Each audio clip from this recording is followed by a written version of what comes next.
So today we'll be discussing some important questions about the anatomy for part one. We do have almost 200 slides today, so we need to run quickly, okay? So I'm not going to discuss all these slides, but only the important ones.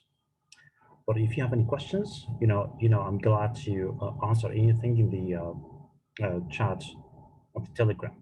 Okay, so question number one. So the level of the umbilicus varies in obese women. What reference point can be used instead? So what reference point can you use instead of using the umbilicus, especially in obese women? Do you know anything about that? Quickly, guys, please.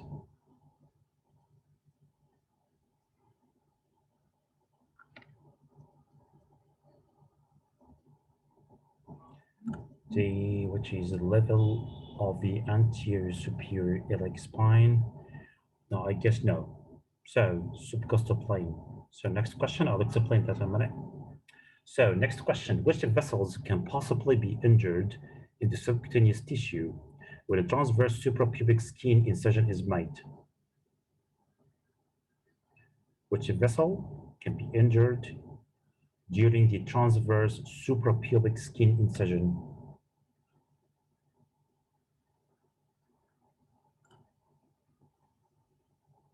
Any clue, guys? Any clue? The inferior gastric. No, we're talking about the subcutaneous tissue. Subcutaneous, not below the muscles.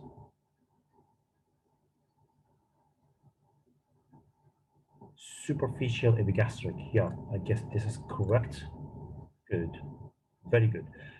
Which structure blocks the blood supply to a lobe of small intestine at the femoral ring, causing strangulated femoral hernia? So we're talking about the femoral hernia, okay? So what kind of structure would block the blood supply?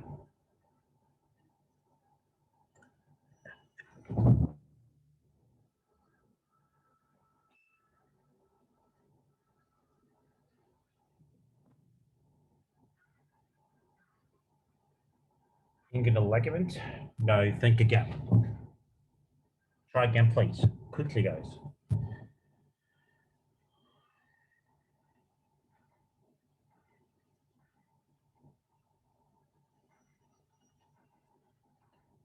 No, it's the lacunar ligament. So it's B. Okay, next question. So now, today we'll be talking about the first topic would be the anatomy of the anterior abdominal wall, okay? When you're studying this part, first of all, the regions, which was the first question. Okay, the regions, as we all know, right hypochondrium, epigastric, left hypochondrium, okay, right lumbar, umbilical, left lumbar, right inguinal, hypogastric, and left inguinal, okay? We do have some lines. We have two transverse or axial sections and two sagittal sections. The two sagittals are the metaclavicular lines, and the two horizontal. The one is the subcostal plane. The first one is subcostal plane, which runs below the subcostal region, below the 10th vertebrae. Just need the other. Yeah, the 10th costal cartilage, L2. Okay, 10th costal cartilage. We also have the transtabicular plane, which runs between the two tuberosities of the iliac crest.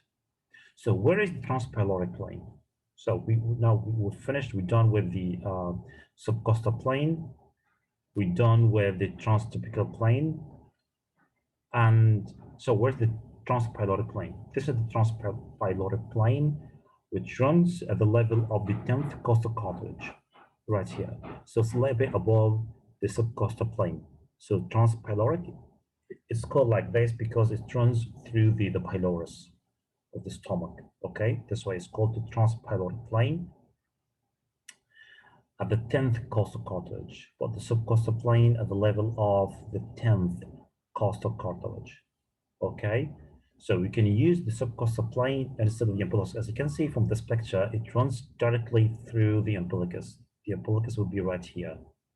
So, you know, in case of obese ladies, okay, the umbilicus will be, you know, redundant down there. It's not being in the same place, in the usual place. So if we need to identify where the umbilicus is, we can use the subcostal plane instead. Is that clear? Okay. So subcostal plane can be used as a marker of the umbilicus, not the transpyloric. Good. So when studying the abdomen, we have three main regions. The first layers of the abdominal wall, above and below the above and below the arcuate line, something called the arcuate line. I'll show you what I mean in a minute. The inguinal canal and the femoral triangle. So three things in the abdomen: the wall, inguinal canal, femoral triangle. Okay, first the wall. So what are the layers of the abdomen? From superficial to, you know, down in there, we have the skin, we do have the superficial fascia, the superficial fat layer and deep membranous layer. So superficial fascia composed of two layers, superficial fatty layer and deep membranous one. The superficial fatty layer is called, do you know what is it called? It does have a name, by the way. It does have a name, by the way.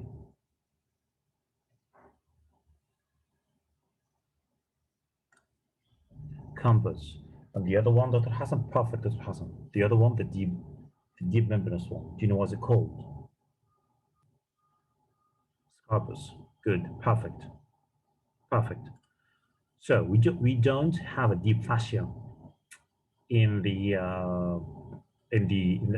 abdomen. Okay, no deep fascia to allow, you know, more easy respiration. Okay, we do have the rectus sheath, the anterior rectus sheath, in the rectus muscles, in the posterior rectus sheath, and, you know, interior to that, we do have something called the fascia transversalis, which is unique to the abdomen, and we have the extraperitoneal fat and the peritoneum. In this picture,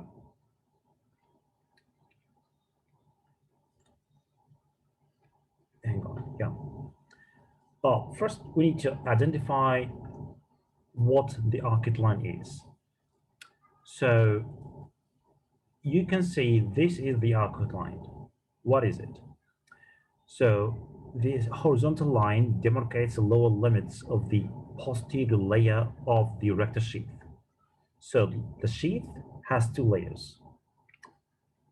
Sheath, you know, has two layers, the anterior sheath and posterior sheath. The sheath is composed of the three aponeuroses of the three muscles of the abdomen, the internal oblique, external oblique, and transversus abdominis muscles. Okay, they converge together. Then at the level of the rectus abdominis, they divide, the aponeurosis or the sheath divides into anterior and posterior sheath, as you can see from this picture, to anterior and posterior. Okay, this happens in the upper 2/3 of the abdomen. Down there in the lower 1/3, fibers from the posterior sheath, you know, pass anteriorly. So in the lower third, there is no posterior sheath, and as a result of that, okay, as a result of that, this passage from the posterior sheath, the anterior sheath, the arcuate line forms like this. So it's the posterior free border of the posterior sheath. Okay, this is the arcuate line.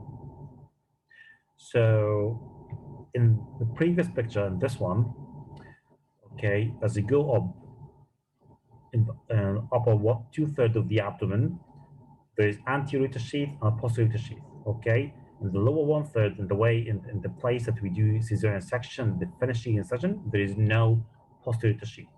There is anterior sheath, then the muscles, then the fascia transversalis and peritoneum and the cavity. Okay, so the arcuate line is the lower free border of the posterior sheath. Okay, clear, guys? Is this clear?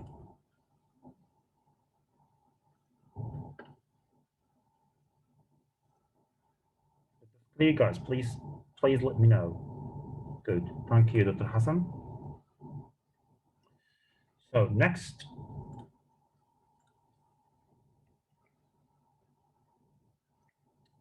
so another question: superficial inguinal ring is strengthened posteriorly by which of the following structure? So this question is examining your understanding of the inguinal canal and its support from many parts.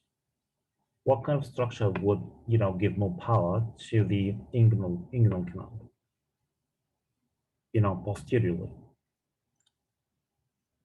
Conjoint tendon. Perfect. Yeah, this is correct answer.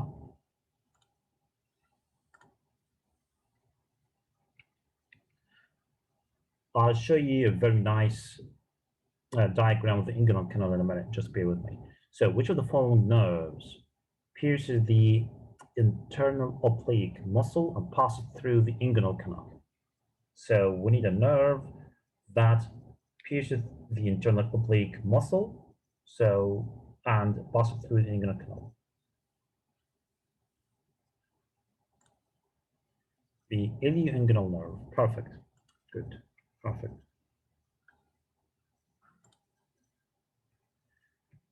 Another one, in women, the inguinal canal transmits the round ligament to the labia major. Yeah, we all know that. Which nerve also traverses the inguinal canal, exits via superficial inguinal ring?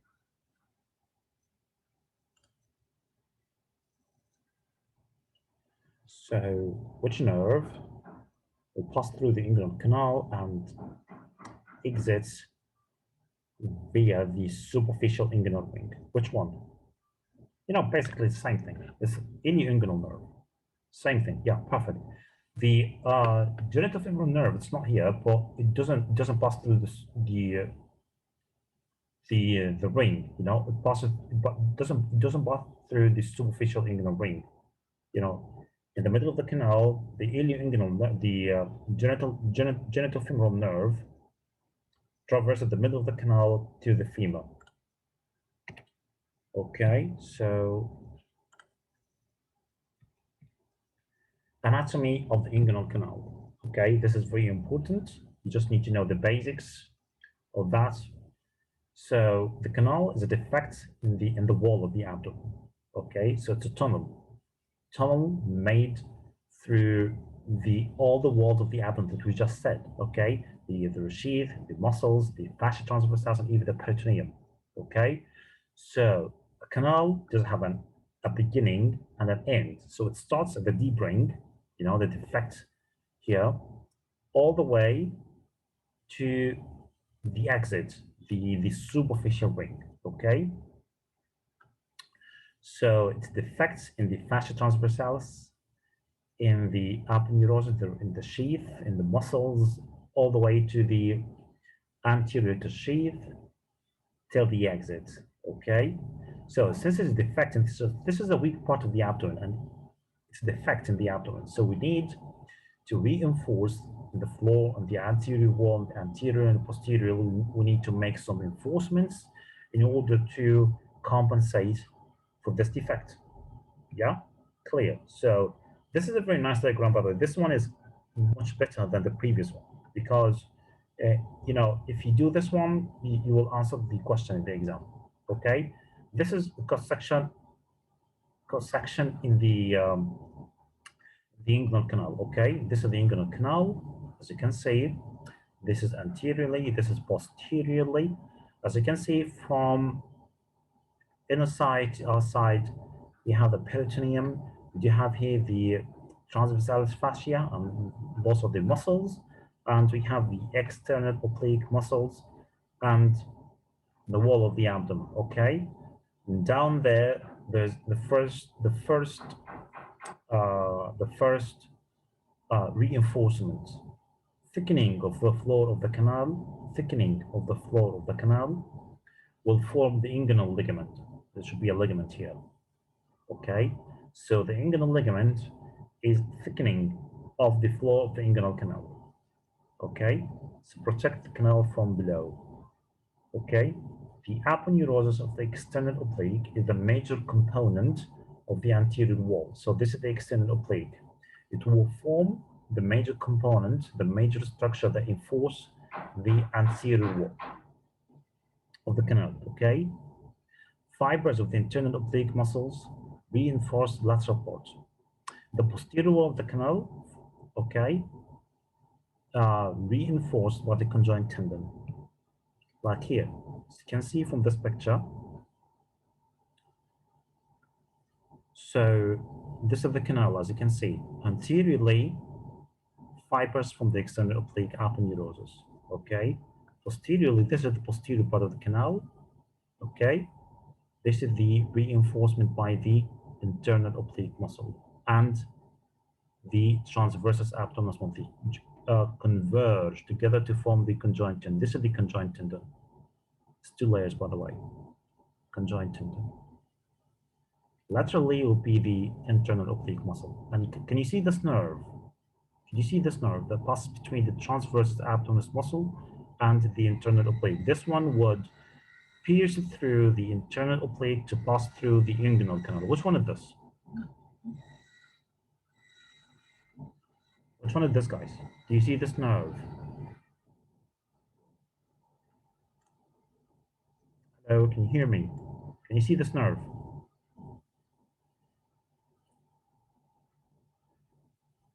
Hello, perfect, Dr. Hassan. Ilioinguinal nerve. Good, good. So we're done with this. Okay, lastly, we need to, okay, thank you.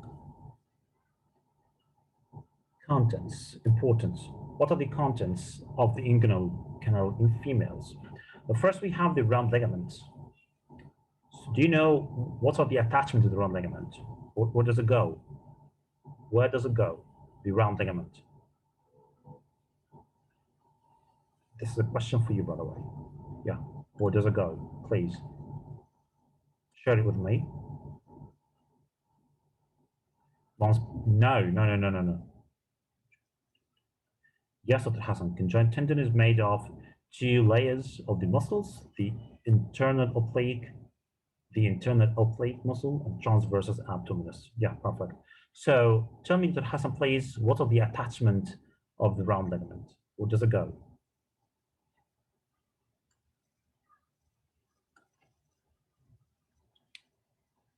Where does it go? Labia major, perfect. Labia major, not the mons pubis. Labia major. So also, we do have the ilioinguinal nerve, T12L1. We do have the genital branch of the genitofemoral nerve. Genital branch of the genitofemoral nerve, L1 and 2. It's important for you to know the nerve roots of the nerves because it does come in the exam frequently, okay? Just hang on.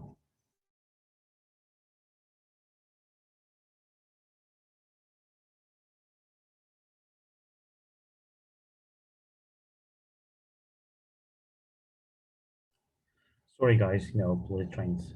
So genital branch of the genitofemoral nerve, L1, L2, obliterated processus vaginalis. What is that? This is I told you, the canal is made of all layers of the abdomen, all the way to the peritoneum. So there's a little bit process of the peritoneum, a peritoneal fold, a sac of the peritoneum that pass through the inguinal canal from the deep ring all the way to the external ring. It's obliterated, it doesn't have anything at all, it's a potential space.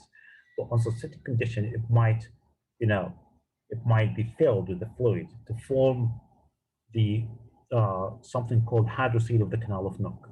Okay, so this processus vaginalis thing, this part of the peritoneum that passes through the inguinal canal is called the canal of Nock. the canal of Knock. Okay, once it's filled with a fluid, okay, it will become hydrocele of the canal of Knock. You know, simple. It might lead to vulvar swelling, vaginal swelling, femoral swelling, something like that, because it pass, you know, it pass along with the inguinal, with the round ligament of the uterus. Okay, clear, guys? So don't forget about that. So we have a ligament, a process, and two nerves. Okay, should pass from here to there. Okay, but you know this way. But this is the male diagram. Okay, so but you know basically the inguinal canal, the content, the reinforcement, basically the same, or the only difference in the content. Good. So femoral canal, which is also important. You know, you need to know the borders and the content of the femoral, the femoral triangle. So femoral triangle, the borders. Sail, S-A-I-L, from the lateral to medial. Okay, sail from the lateral to medial. What is sail? Sail is laterally sartorius muscles.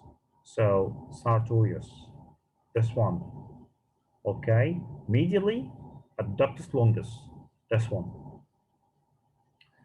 And superiorly will be the inguinal ligament, IL, inguinal ligament. So those are the borders of the inguinal, of the, sorry, the femoral triangle, okay?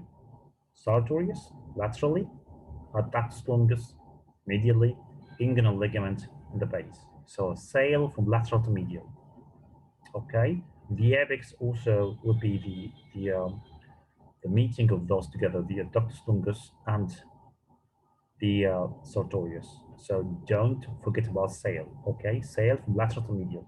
So what about the content?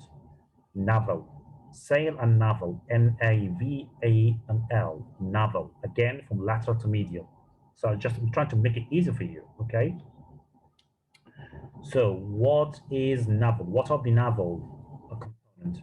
Nerve, artery, vein, and empty space, which be the femoral canal, okay, be right there, it's potential space, and L for lymph nodes. Femoral nerve, femoral artery, femoral vein, femoral canal, the empty potential space. That's the E, the navel, and lymphatics, some lymphatics. Okay, so we have sail and navel from lateral to medial, sartorius, adductus longus, inguinal ligament, and nerve, artery, vein, empty space, and lymphatics, lateral to medial as well. Okay. So this is a section in the femoral region. This is the inguinal ligament. This one, those are the muscles, and those are the content of the femoral canal. Okay, we have the nerve, artery, and vein. Okay, and this yellow one here, don't mess it up. Okay, this is the femoral canal. Okay, and this orange one, can you see this one? So this one would constrict. You know, the femoral hernia would pass through the canal right here. Okay, femoral hernia would pass all the way from the peritoneum to the femoral canal. And you can see the lacrimal ligament, the one that would make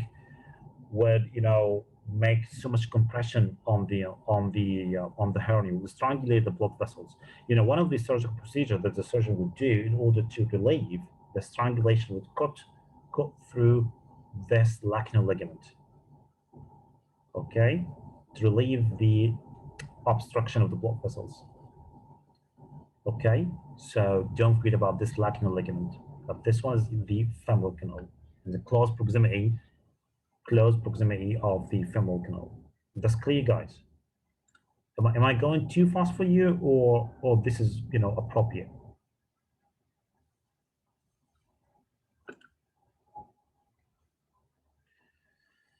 This picture shows you the the pathway of the femoral canal. This is the sacrofemoral hernia. This one here, the most medial part. So the navel NAV, empty space, and also lymphatics is not shown here. Okay, this is the sac of the femoral hernia. This is the inguinal ligament right there. Okay, and this is the inguinal region, by the way. So okay, and this one is the inguinal hernia, the indirect inguinal hernia, right there. Okay, important. Say that, matter. Don't ever forget about it. Dermatomes of the abdomen, important. So all you need to do is you're not going to memorize every part of that. Just know that around T10, which is the level of the spinal epidural anesthesia, it's T10, the umbilicus T10. And the finished teeth incision will be T12 or T11, T12.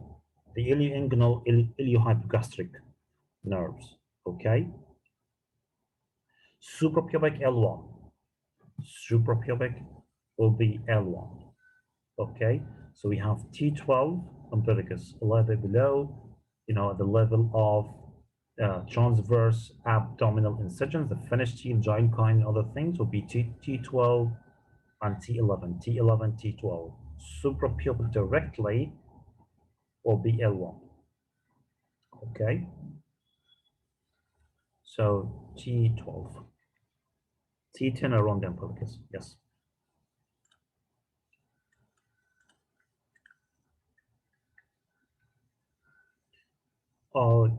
You don't have to, know about this. This is the basic anatomy of the pathway of the nerves from the roots. We have the ventral rami, the dorsal rami.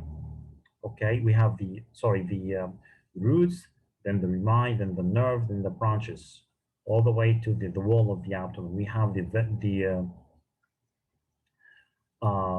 ventral root and dorsal root. We have the ventral root and we have the dorsal root. Okay, then we have the anterior rami and posterior rami. The posterior rami will pass all the way to the posterior component of the wall. It doesn't have anything to do with the abdomen, the trunk, posteriorly. Anterior rami, okay, will go through the layers of the muscles to supply the skin and the muscles of the anterior abdominal wall anteriorly and laterally as well. Okay, there's too much details for the part one, but feel free to read about it. Vessels of the anterior abdominal wall, important and very, very important. Okay. So list of vessels. What are the vessels of the anterior abdominal wall? We're talking about the wall, not inside the pelvis, not inside the abdomen. Okay, so the vessels, as you know, will be superficially. And also we have some deep vessels in the wall, okay?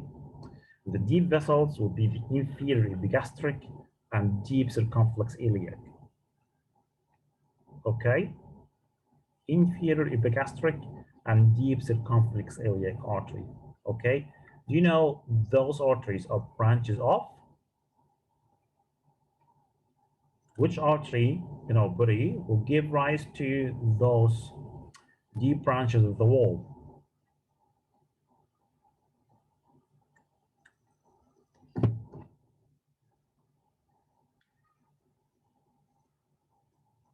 Hello. Which artery in our body will give rise to the deep arteries of the wall?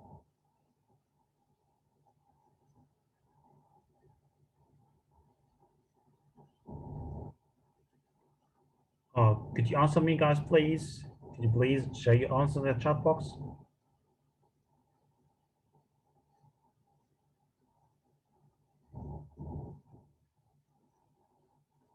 Hello.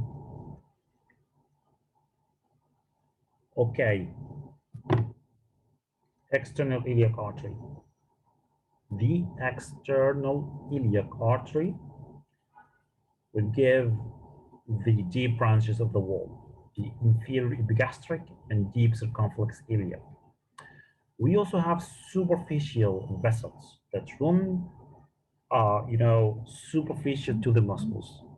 Okay, so deep branches deep to the muscles, superficial branches superficial to the muscles of the wall. Okay, we have superficial epigastric and superficial circumflex iliac.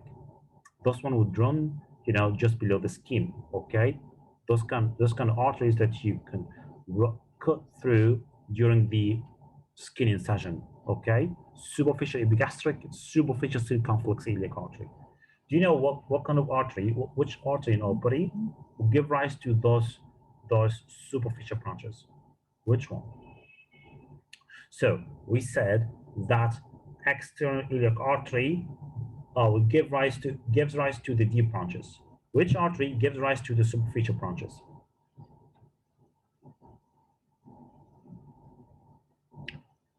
Come on, guys, please. Perfect. It's the continuation of the external iliac artery, which is continuation of the external iliac artery, which is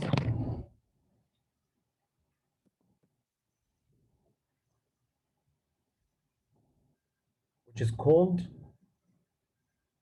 please write in the chat box, please. Important for you to answer this question. What is the continuation of the external iliac artery?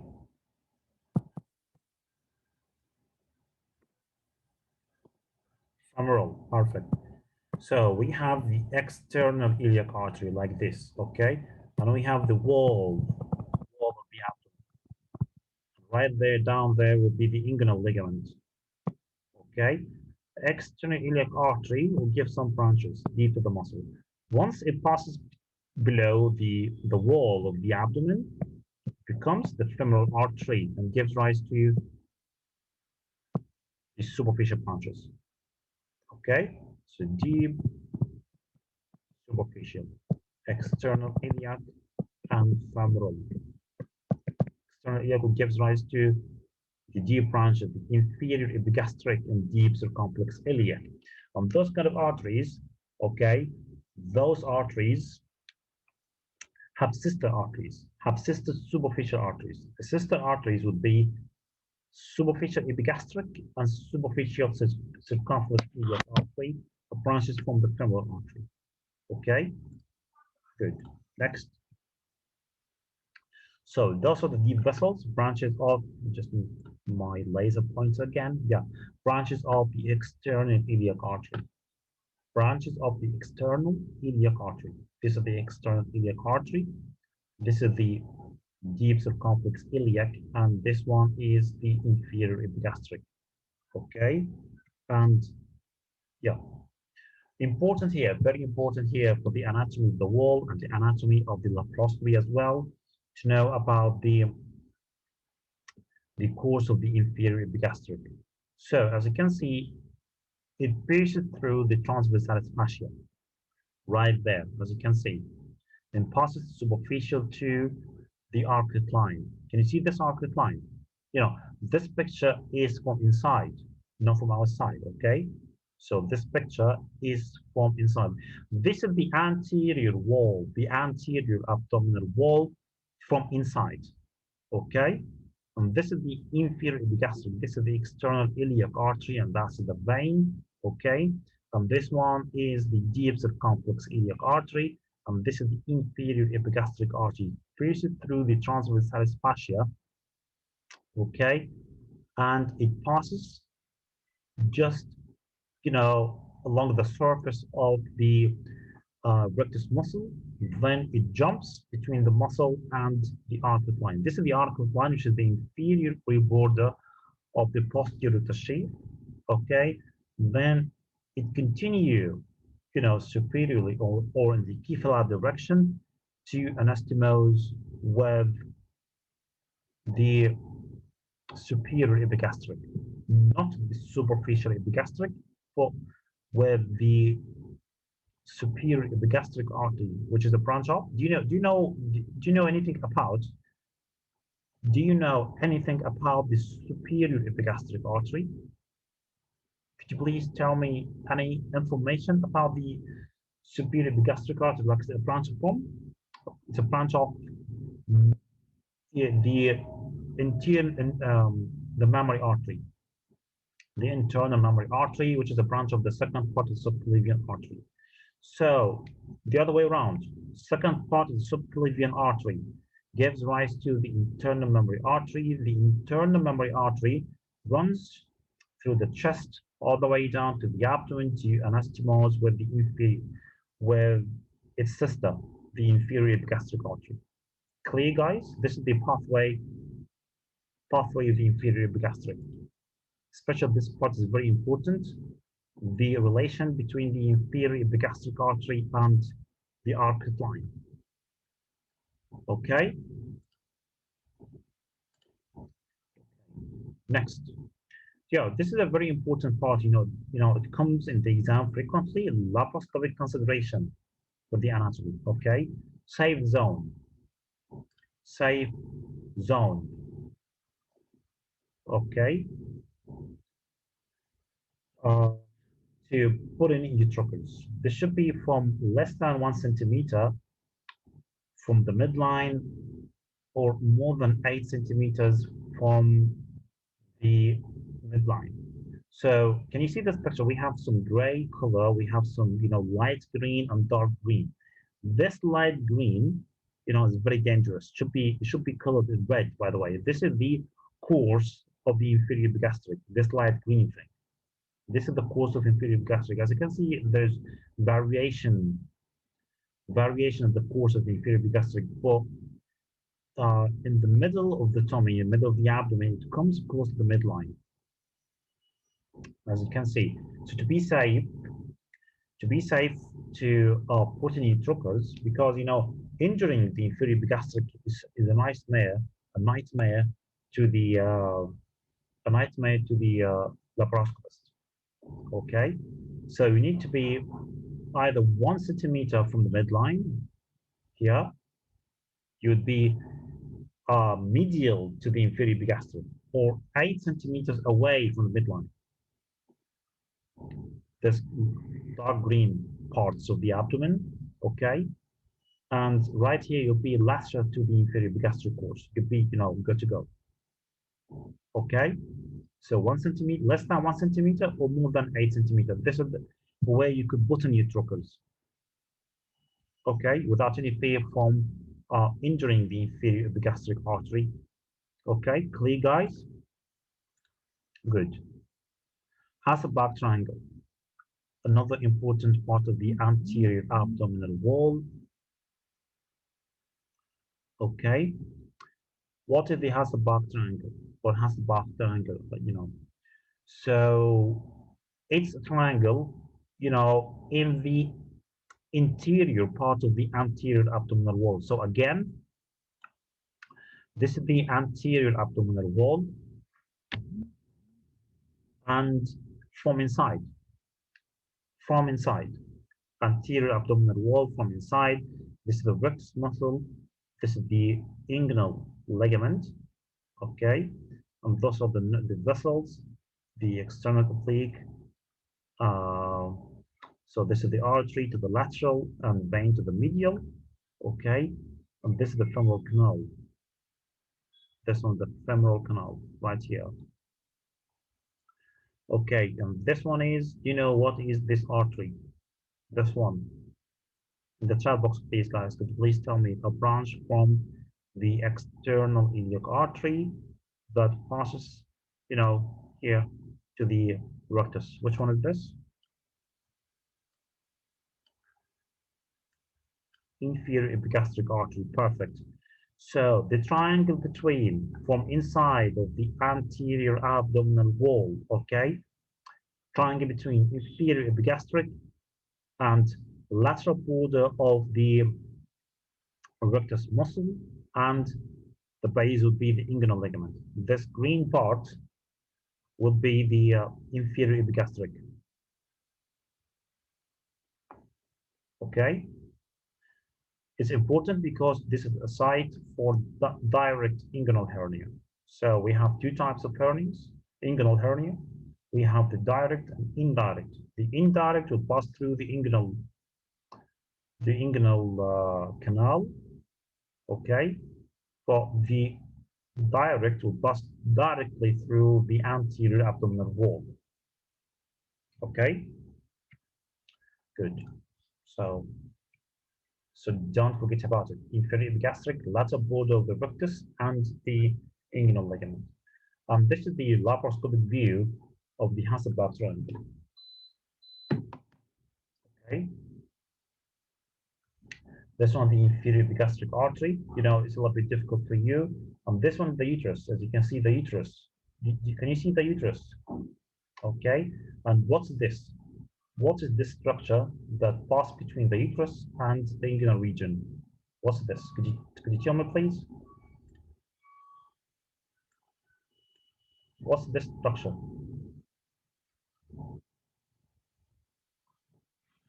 Quickly, guys, please. Easy, round ligament. So what is this point? The point, yeah, round ligament. So what is this point? The point where the round ligament will vanish through the abdominal wall. To enter the, which part is this? This is the site of, tell me in the chat box, please, guys, quickly.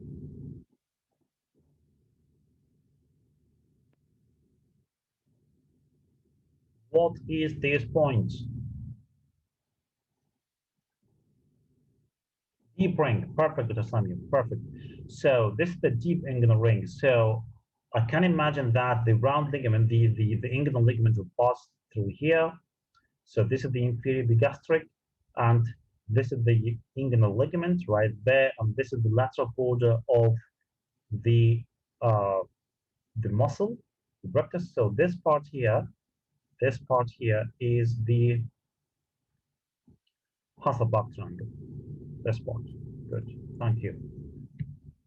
So the median umbilical ligament is embryological remnant of what fetal structure?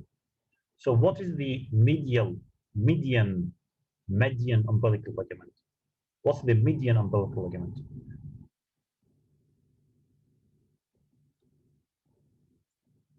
Urachus.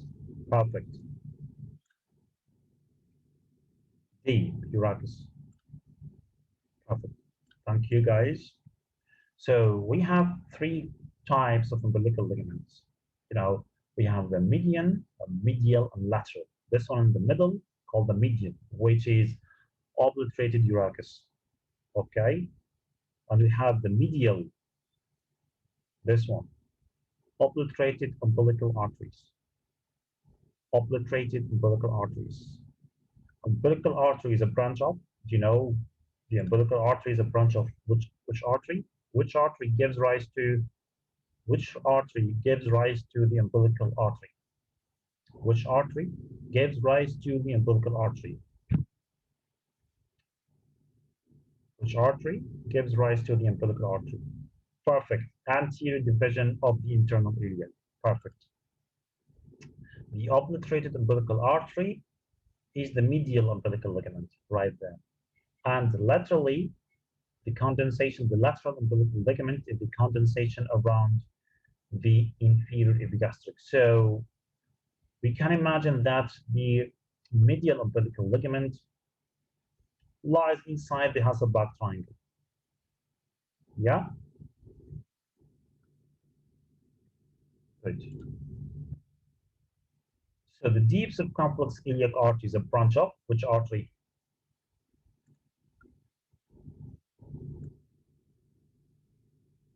Deep circumflex iliac artery is a branch of which artery? C. Yeah, perfect. External iliac artery. I should have done these questions a little bit earlier, but not important. If a woman sustains an ischemic injury to the pelvic ureter, which artery supplying it has been occluded? This is a tricky question, but you don't have to answer it now because, this is a question from the college. And I'll explain in a bit about the arterial supply of the ureter, because it's not, the ureter doesn't have a single blood supply. It's according to the segment, upper third, middle third, or lower third. I'll explain that to you in just a minute. This question is deficient, by the way, lacking some information. So, which artery is a direct branch of the aorta? Easy.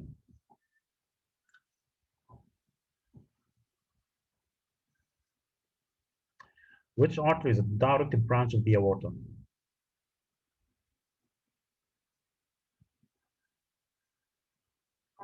C. Ovarian.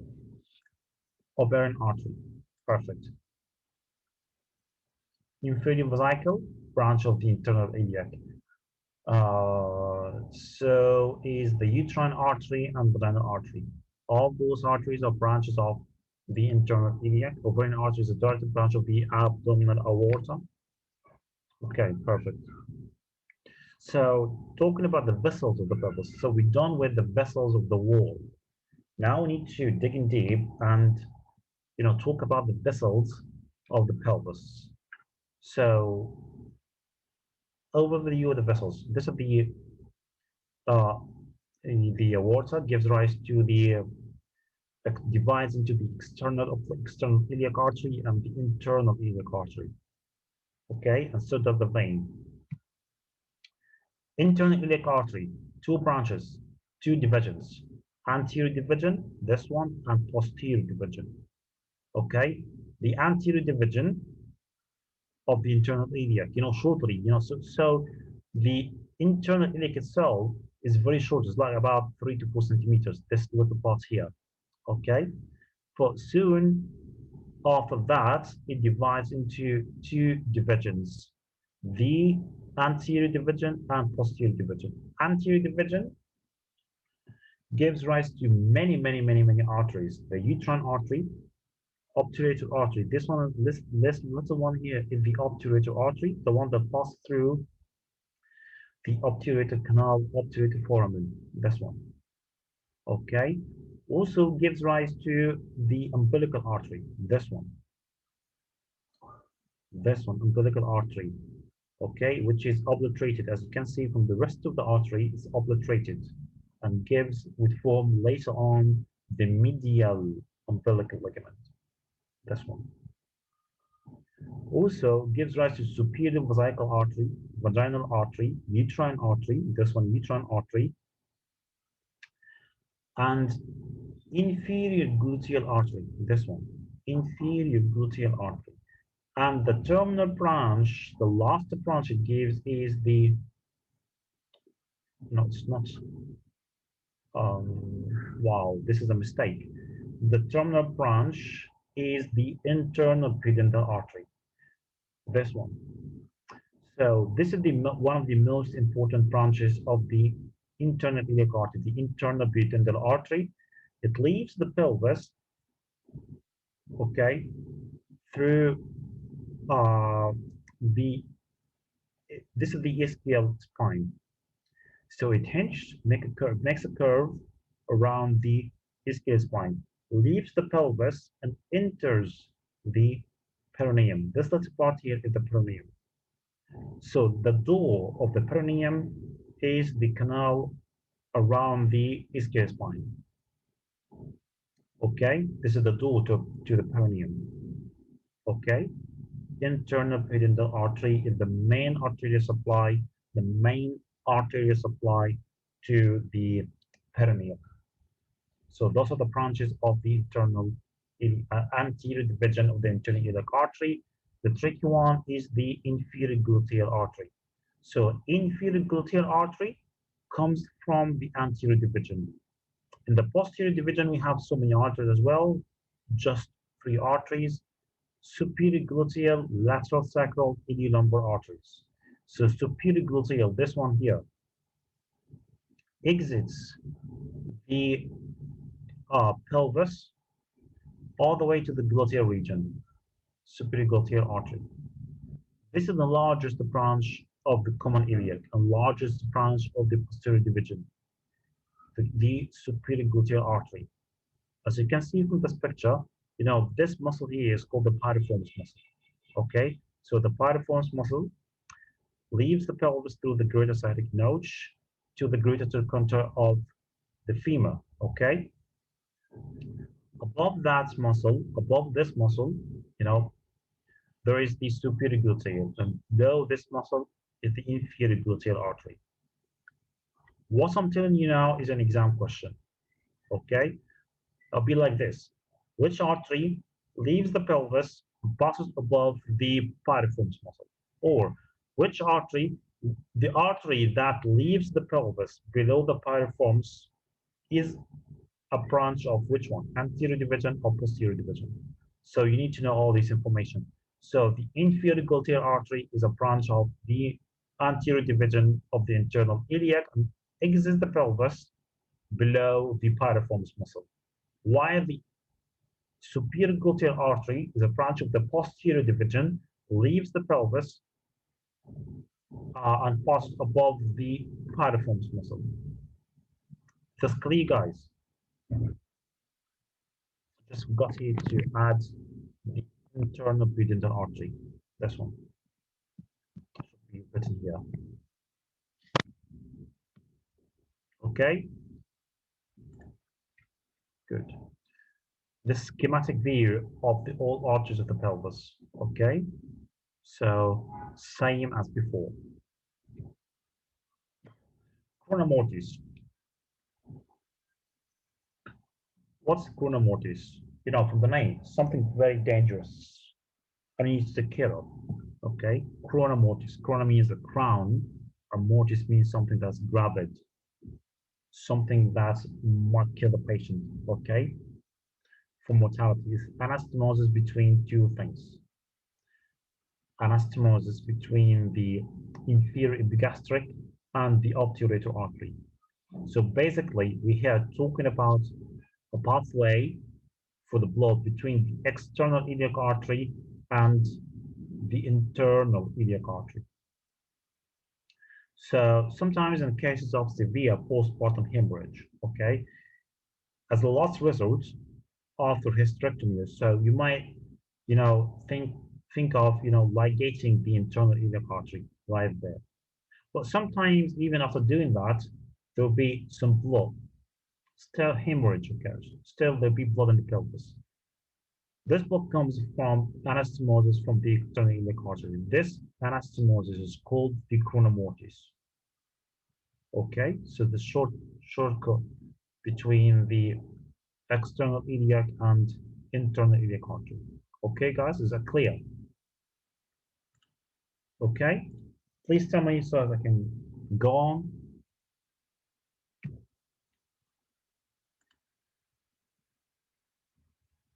Good, thank you.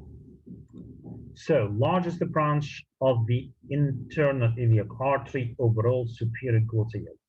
Okay, it makes a lot of sense because superior gluteal artery is the main arterial supply of the gluteal region. So supplies gluteus maximus, medius, and minimus. Those are the main abductors of the thigh. Okay, so the fleshy, big muscles that need a lot of blood supply. Okay, superior gluteal artery. So the largest branch of the posterior division, the largest branch of the internal iliac soul. Okay, largest branch of the anterior division, obturator artery. Again, why the obturator artery? Because the obturator artery, this one passes through the obturator canal to supply the anterior medial part of the thigh, the vastus medialis thing, and those kind of muscles. Again, those are the main flexors of the hip and knee, extensor of the knee, flexor of the hip. So we need so much blood supply in order to supply these big fleshy muscles. Okay, good. Artery supply of the uterus and vagina.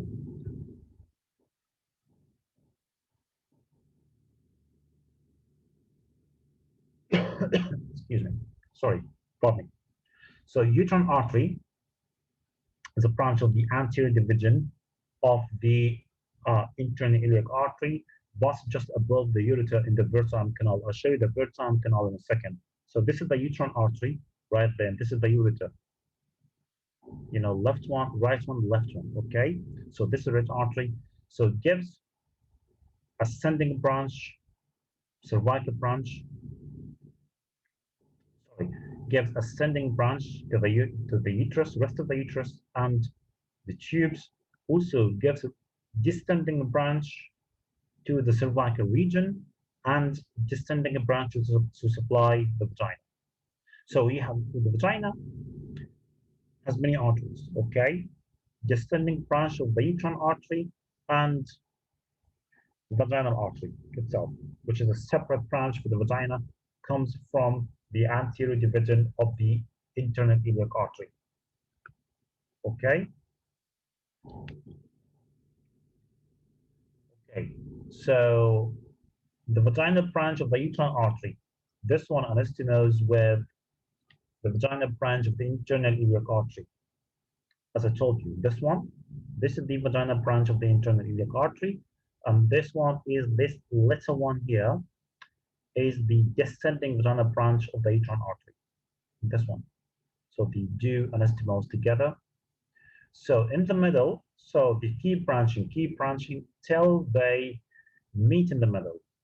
So branches from the uterine and from vaginal artery, also some branches from the internal pudendal artery, the main supply of the perineum from the left side and right side, they merge in the middle of the vagina to form a single pool, as we might call it. This single pool artery is called the azygos artery, the vaginal azygos artery. So then all of those arteries meet in the middle to create the azygos artery of the vagina. Yeah. Okay. Anteriorly and posteriorly. So it might be a question that might ask you.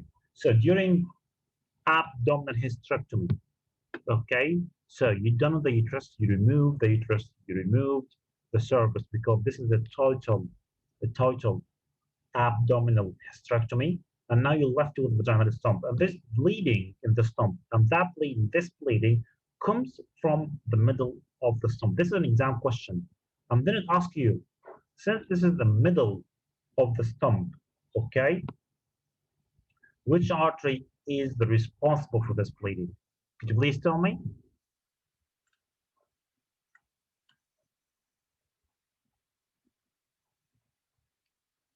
Which part would you like me to repeat, Dr. Hassan, please? Which part? Which part? Azygos artery. Yeah.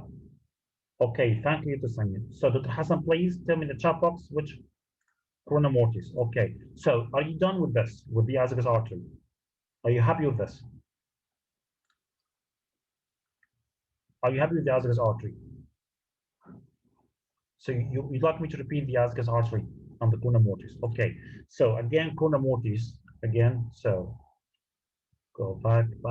So, this is the corona mortis. Anastomosis between the external iliac and the internal iliac through a branch that connects the obturator artery to the inferior epigastric. You know that inferior epigastric artery is a branch of the external iliac, and the obturator is a branch of the anterior division of the internal iliac artery. There'll be a small branch here, small artery here, connection, a shunt, okay, between those arteries, the obturator artery and inferior epigastric artery. So we made a connection between the external iliac artery and the internal iliac artery. For me.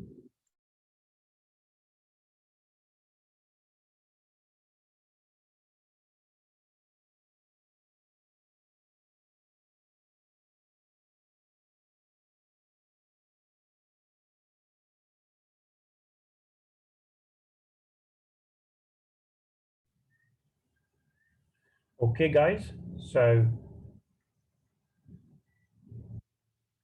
no, okay. So can you answer this question in chat box, guys, please? Dr. Nada has put you some questions in the chat box.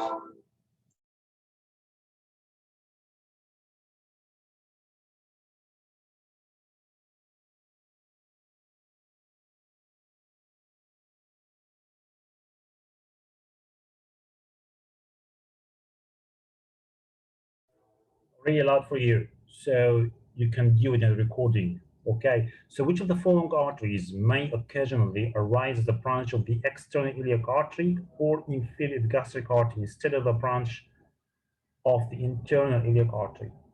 Which of the following arteries may occasionally arise as a branch of the external iliac artery or inferior obturator artery?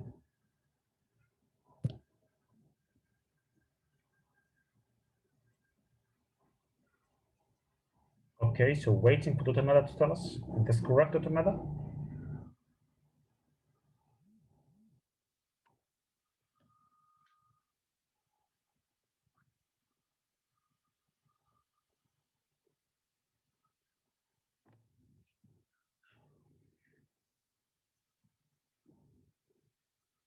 Good. Obturator artery.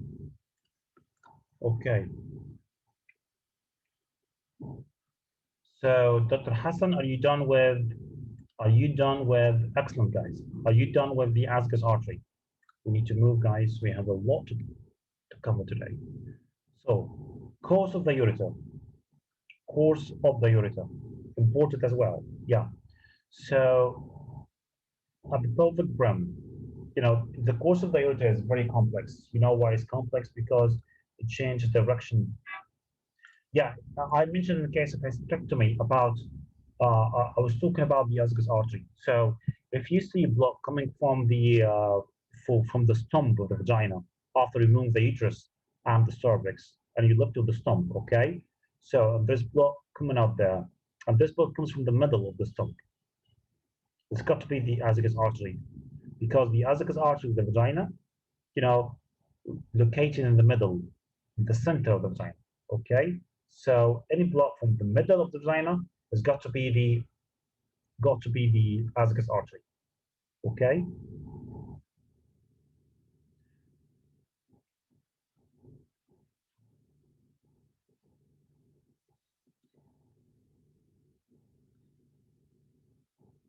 okay, you're welcome. So, course of the ureter of the brim. Course of the ureter is complex because the ureter changes direction 3 times with the ovarian or the gonadal arteries. So at the pelvic brim, it causes justified to the internal iliac bifurcation, medial to the ovarian vessels. This is the pelvic brim. This part of the pelvic brim. This is the aorta. This is the external. This is the common iliac, external iliac artery, and internal iliac artery. This is the obturator artery. This one. Okay. So with the ureter, this is the ureter. Those are the ovarian ligaments, the artery and vein. So in the at the pelvic brim, it passes just kephala to the iliac bifurcation. This is the iliac bifurcation, external and internal. Okay, just a little bit above this bifurcation. In the language of the anatomy, we call it the kephala to the bifurcation. It just crosses in there. Okay,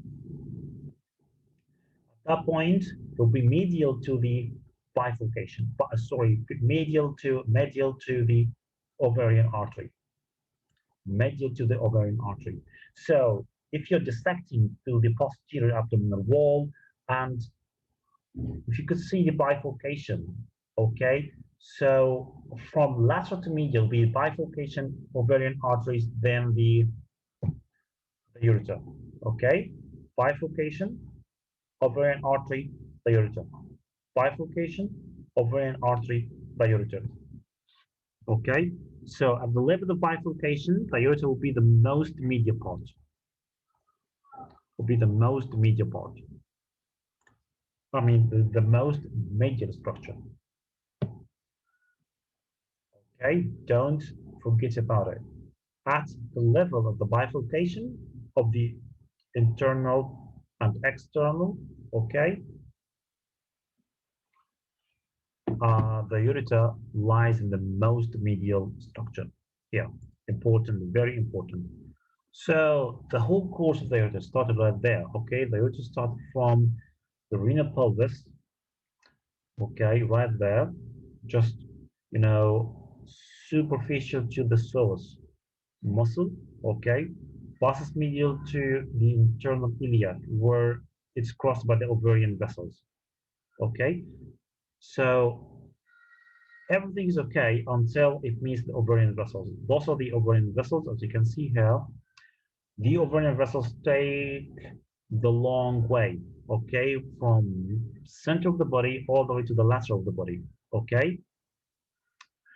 They cross the ovarian artery at the level of the ischial tuberosity, the iliac tuberosity, the iliac crest right there, okay. At that point, ovarian artery will be lateral to the ureter. Ureter will be the medial part. Okay, then the ureter will cross kypha to the bifurcation. Okay, and as I told you, at that point, at the bifurcation from lateral to medial bifurcation, ovarian vessels and the ureter. Okay, is this clear, guys? Because I need to make a point here. Is this clear? This is important. Can you see it? Can you locate in this picture a very important difference between the left side of the body and right side of the body? Can you see the venous supply, the venous drainage of the ovary in the left side and the right side? Do you not notice anything in the left side and the right side? What's the difference between the venous drainage of the ovary on the left side and right side?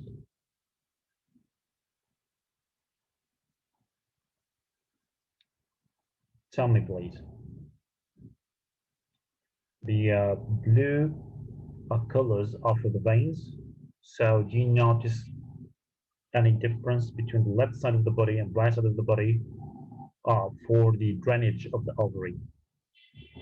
Quickly, guys, please. It's obvious. Right side, yeah, perfect. So right side for drain all the way to the inferior vena cava. Left side drains to left renal vein. Perfect. Left renal vein. Good. Thank you.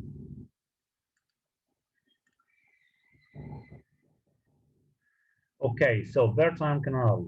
So course of the ureter in the Wertheim canal. It passes, so this is the ureter, as you can see. This is the uterine artery. Okay, this is the internal iliac artery, and this is the uterine artery. This is the ureter. Okay, and this is the uterine artery in the tunnel. This little one here. This is the cardinal ligament. This is the presumed fracture, deep inside the pelvis. This ligament here is the lateral ligament of the uterus, the cardinal ligament. This is the cardinal ligament of the uterus. Okay, so this cardinal ligament is the roof of the Wertheim canal. And the Wertheim canal, inside the canal, passes the ureter as well as the uterine artery. Yeah. Okay, so the ureter is the most inferior structure in the canal, and just above it would be the ureter, is the uterine artery. Okay, this is called the Wertheim canal. Okay. Yeah. Okay.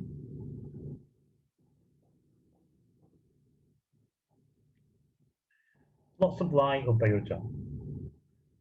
Segmental. What do I mean by segmental? Means it depends on where is where. Okay, so the upper third of the ureter, which is close to the kidney, okay, the closest to the kidney, will receive some blood supply directly from the renal arteries. The middle part of the ureters. So water under the bridge, yes, perfect. Water under the bridge is the ureter, passing down. This is the first time. Yeah, this is very good, Dr. Hassan. Thank you so much.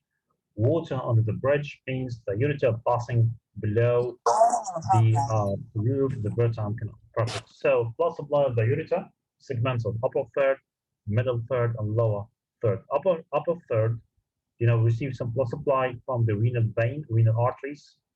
Okay. The middle part from the common iliac arteries, from the abdominal aorta and the gonadal arteries from the ovarian artery. The most distal part of it, according to the college answers, received blood supply from branches of the inferior vesicular artery. So this was the question. If there is ischemic injury to the ureter, okay, which artery did you injure? Which artery did you occlude? Which artery did you occlude? This is typically happens during the laparoscopic hysterectomy or abdominal hysterectomy when you play with the area down there in the pelvis, okay? So sometimes you might occlude some important branches of the ureter, okay? Like occluding the inferior vesicular artery, okay? Occluding this artery might lead to ischemia of the lower one-third of the pelvis, okay? Inferior vesicular artery. Okay, thank you. So the blood supply of the ureter depends on, the segment of the ureter. Is it upper one-third, middle one-third, or lower one-third? Okay, good. So question, what artery supplies the distal third of the transverse colon? Distal one-third of the transverse colon.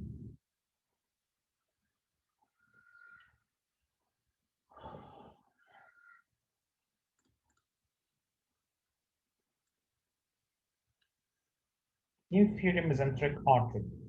Perfect, good. Yes. Inferior mesenteric artery. This is schematic view of the blood supply of part of the intestine as well as the rectum. What I need you to do here in this one, please focus on the rectum. Rectum has 3 blood supplies, okay? So upper 2/3 and lower 1/3. Upper 2/3, something called superior rectal artery. What is the superior rectal artery? Superior rectal artery is a branch of the inferior mesenteric artery. So as you can see, this is the portal circulation, okay? This is the splenic artery, as you can see, and this is the inferior mesenteric artery. Superior mesenteric artery is something else. It's not shown here. So this is the inferior mesenteric artery. It gives rise to some branches to supply the distal 1/3 of the transverse colon, sigmoid colon, and it gives this little branch here. This little branch here, as you can see, this is the superior rectal artery. This one. Do you see this one? This is the superior rectal artery. Also, we have other branch that's supplying the rectum. This one here. Do you know what is this one? Do you know what that one is? This one in the middle. In the middle. This is the middle rectal artery. This is the middle rectal artery. Okay, which is a branch of? Do you know the middle rectal artery is a branch of which one? The middle rectal artery, guys. Branch of which one? Which artery in the body gives rise to the middle rectal artery? We just studied it a couple of minutes ago. Which artery in the body gives rise to the middle rectal artery?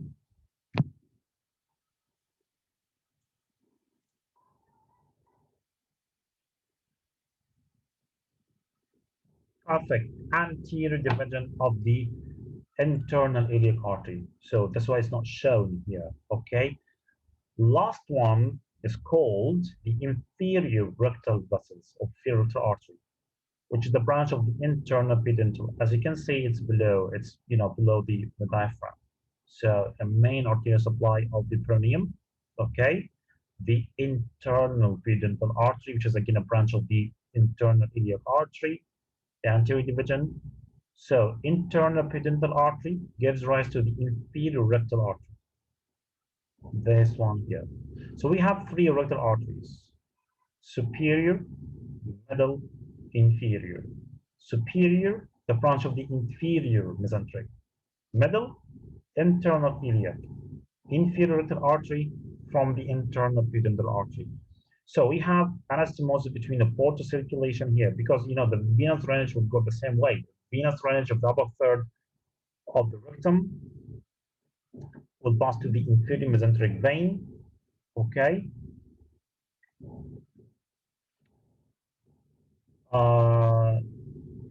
So this is the portal circulation, a portal circulation. By the way, this picture, guys, is not for the arteries. This is the picture with the veins.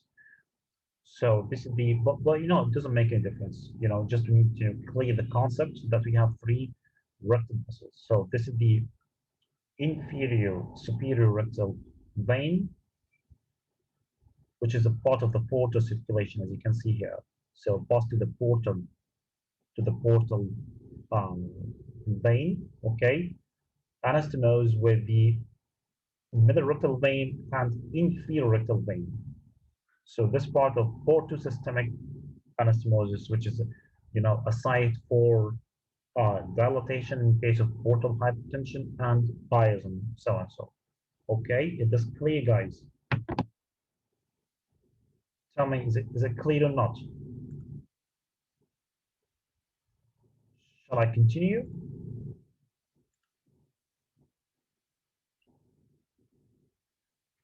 Thank you, Dr. Hassan. So, question: 18-year-old woman who had inflammation of the right ovary complains of painful spasm in the muscles or some numbness on the skin on the medial part of the thigh. The following nerves is mostly involved. What kind of nerve, you know, that's got something to do with inflammation of the ovary with the salpingo-arthritis?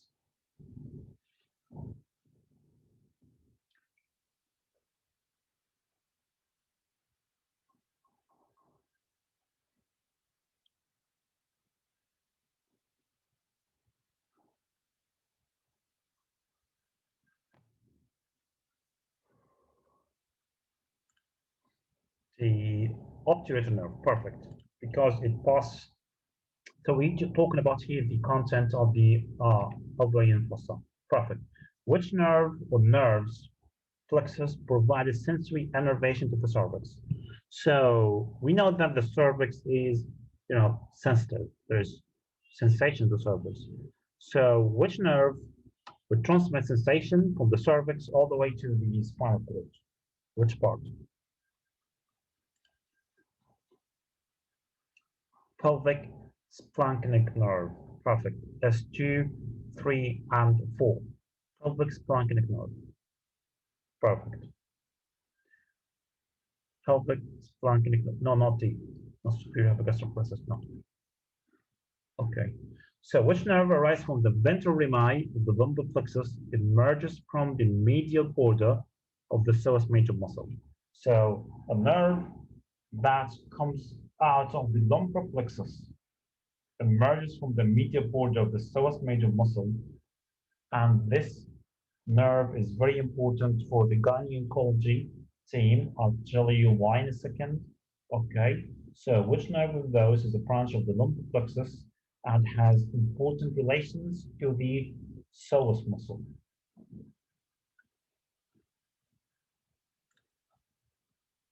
No. Come on, guys. Obturator nerve has nothing to do with the psoas muscle. Obturator nerve in the sacrum. It's in the sacrum, in the sacral region. You know, it's the obturator canal, obturator foramen. Yeah, perfect, Dr. Hassan. Thank you so much. The genital femoral nerve. Genital femoral nerve. Good, good. So inferior hypogastric plexus is an important plexus supplying the hindgut. Yeah, the hindgut. The distal 1/3 of the transverse and sigmoid all the way down to the rectum anal canal. Sympathetic components are derived from the superior hypogastric plexus. What are the three nerve roots origins of the parasympathetic component of this one? The parasympathetic component of the hypogastric plexus. I just told you a couple of minutes ago, I told you what are the roots of the parasympathetic supply to the pelvis.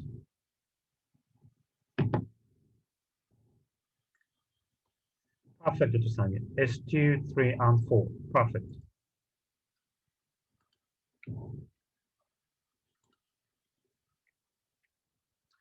Consultant anesthetist is teaching junior anesthetist, okay? How to administer a spinal anesthesia, okay, for cesarean section. At what level the spinal cord, the spinal cord end and the coda equina begins. So basically this question is asking about the basic thing in the anatomy. At what level the spinal cord ends? Which level of those the spinal cord ends?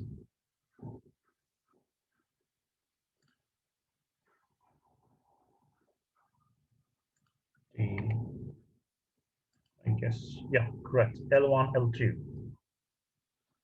L1, L2. So between L1, L2, the spinal cord will end and the coda equina begins. Okay, perfect. So here we need to talk about overview about the nerve supply of the pelvis. Okay, because this is very important. Okay, the nerve supply, you have autonomic supply to the pelvis because the pelvis has many organs. We have the bladder, we have rectum, we have intestine, we have uterus, tubes, ovaries. We have a lot of things that need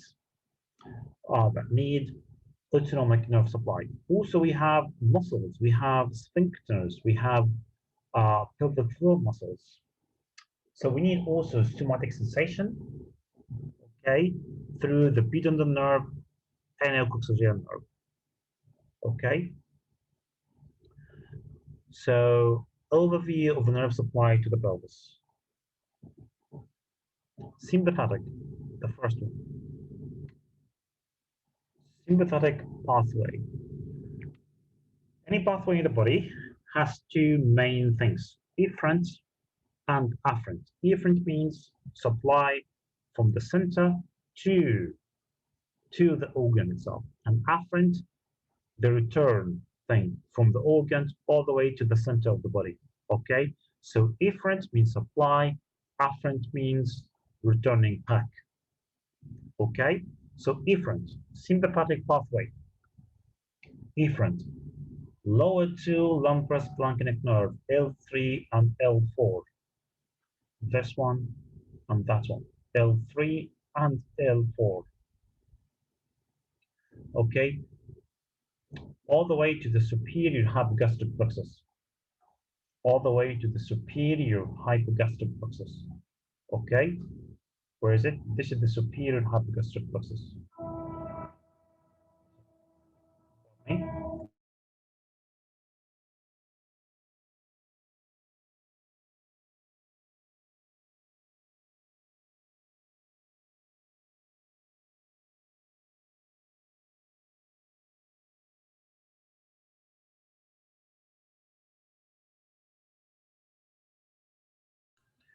I'm really sorry about this, guys. So L3, L4, pass through. Can you see this red line there? Okay, those red lines.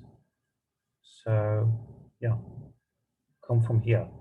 L3, L4, no, pass all the way to form plexus. This is the superior hypogastric plexus, this one.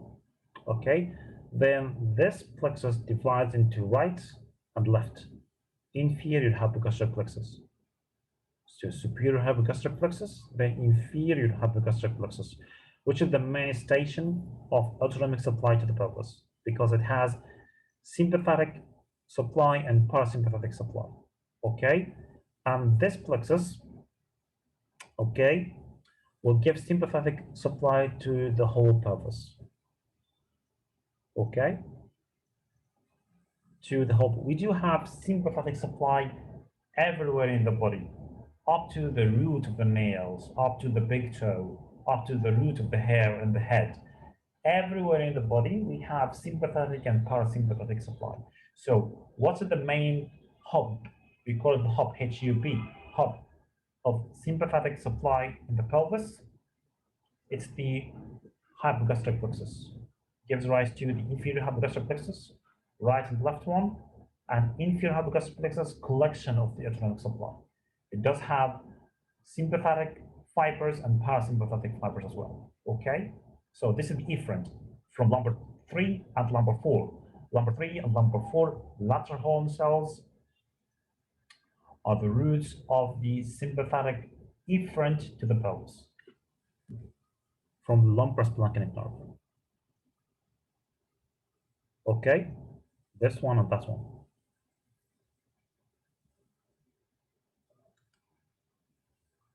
Okay, what about the afferent, which is very important for you? Very, very important. Why? Because it carries sensory innervation, sensory pain, sensory from the organs all the way to the center of the body, to the CNS. So important for you to know about the afferent. So I told you that we have sympathetic supply everywhere in the body, but afferent, not every organ, not everything in the body will transmit pain through sympathetic pathway. In the pelvis, only ovary, tube, uterus, and just the fundus of the uterus and the body of the uterus.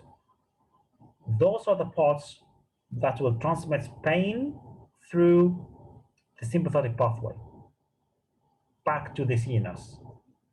Okay, and we can understand that they will go all the way back to L3 and L4, the origin. Yes, that's correct.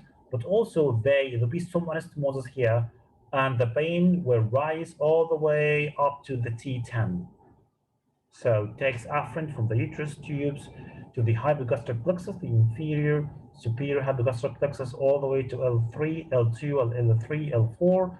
Then the pain will rise all the way up to T10. This is why pain from the labor pain, the woman will feel pain all the way to level of T10, umbilicus, all the way to the level of T10, the umbilicus. Important for you to understand this. This clear, guys? Okay? Everything in the peritoneum that covered, everything in the pelvis that covered in peritoneum, sensory afferent via sympathetic pathway. So part of the bladder, ovary, uterus, except lower trans segment and the cervix, the tubes.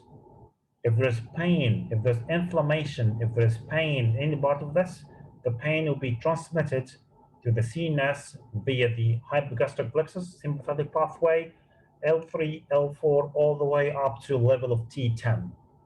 Okay? I'll be referred pain to level around the umbilicus. So this is why the spinal anesthesia and epidural anesthesia are very effective in blocking labor pain, because they block the spinal sensation to the level of T10. Clear, guys, or not?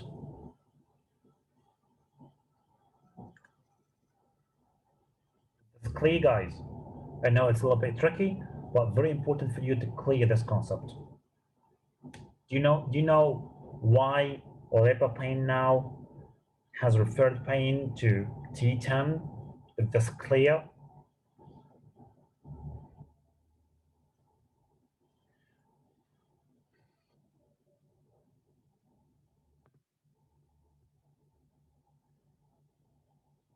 Please.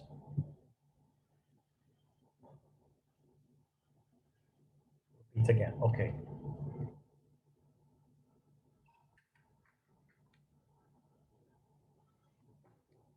Bear with me, Dr. Hassan. I have a best idea for you.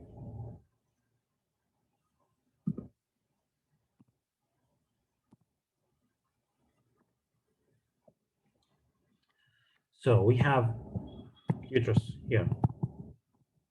Okay, tubes, ovary.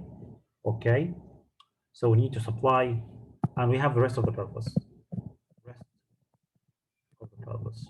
You have the bladder, you have the anal canal, rectum, other things. Okay, so we need to supply nerve supply, sympathetic supply to supply these organs for the motility, for secretion of things, for the physiology of these organs. Okay, that's correct. So fibers from number 3 and number 4, okay, we descend down there, okay, to form plexus here. This is the superior hypogastric plexus. Well, divides into inferior hypogastric plexus, right one, left one, and this inferior hypogastric plexus will give sympathetic supply everywhere in the body, everywhere in the pelvis. Okay, this is for the afferent. Sorry, for the efferent. What about the afferent? Afferent, the pain sensation. If there's pain, if there's inflammation here or here or here, okay? So fibers from the uterus, tubes, ovary, and everything that's covered by the peritoneum will transmit pain through sympathetic pathway. So the reverse of this pathway, inferior plexus, superior hypogastric plexus, all the way to L3 and L4, but not just right there. Fibers will also will travel above L3, L4, all the way to T10. So pain pass all the way to T10 through the sympathetic pathway. This clean now, Dr. Hassan. So T10 is very important marker for you here because this is the level of blocking of epidural anesthesia. Okay. Okay.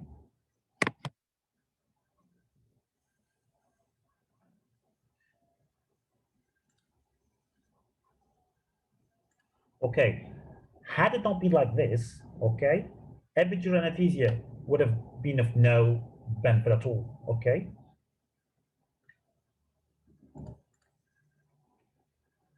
So this is the sympathetic pathway. So the last line is important because this one you need to remember in the exam. Everything that's covered by peritoneum, sensory pathway will pass. Covered by peritoneum means the tube, ovary, uterus, body of the uterus, transmits pain, inferior plexus, superior plexus to the spinal cord, all the way to level of T10.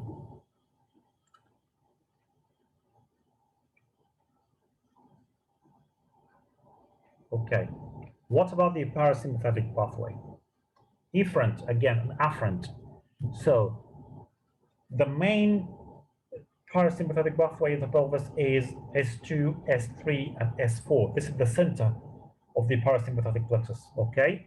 So S2, S3, and S4, this red, blue one right here, okay? So fibers pass here all the way to the inferior hypogastric plexus. So as I told you, inferior hypogastric plexus is a station, a major hub for all the autonomic supply of the pelvis, okay? See, it has sympathetic supply and parasympathetic supply. So parasympathetic fibers from S2, 3, and 4, okay? These fibers from here, okay, will go everywhere in the pelvis to supply the ovary, the tube as an efferent. Okay, focus as an efferent. I told you a couple of minutes ago that every inch, every 1 millimeter of the body has efferent sympathetic and parasympathetic pathway. Okay, what about the pain? These fibers also transmit pain. These fibers also transmit pain from everything that's not covered by the peritoneum, from the lower trans segment, from the cervix, from the vagina, and from the base of the bladder. Okay, so these fibers here will take pain from the cervix, for example, to S2, S3, and S4 back to the spinal cord. Okay, there is no, they wouldn't travel up anywhere further. They wouldn't travel up anywhere further. Okay, Dr. Hassan? Okay, Dr. Samia?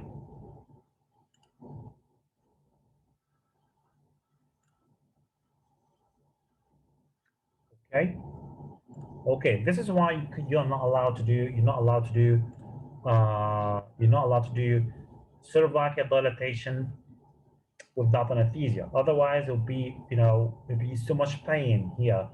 We transmit it through parasympathetic pathway to the center of the body. It will be parasympathetic, overflow. The patient will suffer from bradycardia and other things, yeah, hypertension. So you shouldn't do any painful procedure in the cervix without anesthesia, proper anesthesia. Somatic pathway. Somatic pathway, efferent and afferent. So somatic means voluntarily, controlled by our will. Okay, so we have efferent and afferent. Again, efferent to the pudendal nerve is 2, 3, and 4. Yes, yes, yes. Same roots of the parasympathetic, but this time these roots will give us the pudendal nerve. This yellow one right there. These roots give us this time the pudendal nerve. S2, 3, and 4. So S2, 3, and 4 give the parasympathetic roots to the inferior hypogastric plexus, and also as well as the somatic pudendal nerve. The pudendal nerve is the main supply of skeletal muscles of the pelvis, supply levator ini, coccygeus, the sphincters, everything. Also the main supply of the perineum as well, the pudendal nerve. Okay. And afferent cutaneous sensation of the perineal skin, lower 1/3 of the vagina. The pain that we feel from the skin and cutaneous sensation, sensory. Okay, guys, is this clear? So now we're done with the nerve supply of the somatic sensation of the pelvis, and as well as the autonomic sensation of the pelvis. How do you feel now, guys?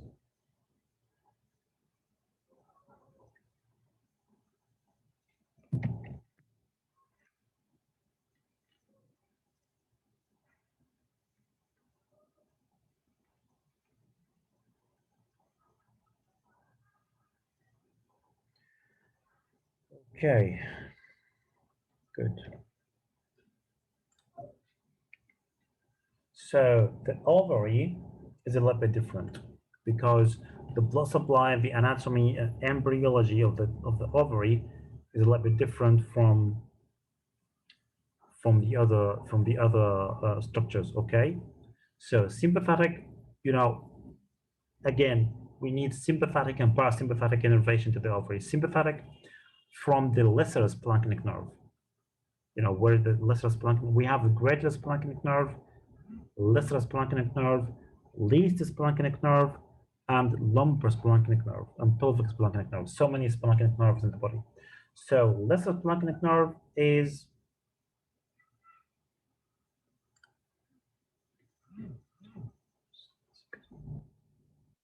yes, Dr. Hassan, yeah, sure, for sure. Okay. So from the lesser splanchnic nerve, lesser splanchnic nerves, the 11 and 10, 10 and 11, 10 and 11, okay? Post-ganglionic fibers pass to the gonadal arteries. Can you see this gonadal arteries? Okay. So sympathetic fibers, okay, I'll zoom in here for you, just a minute. I need to zoom, please. Yeah, right there. So this is the renal arteries, as you can see, renal artery, right one and left one. This is something called the aortorenal ganglia, this one. So fibers from here, this is the lesser splanchnic artery, and this is the least splanchnic nerve, So this is the lesser, and this is the least one. So this is from T10 and T11 to the aortorenal ganglia. Fibers from here, postganglionic fibers pass along with the ovarian artery all the way down to the ovary. Okay.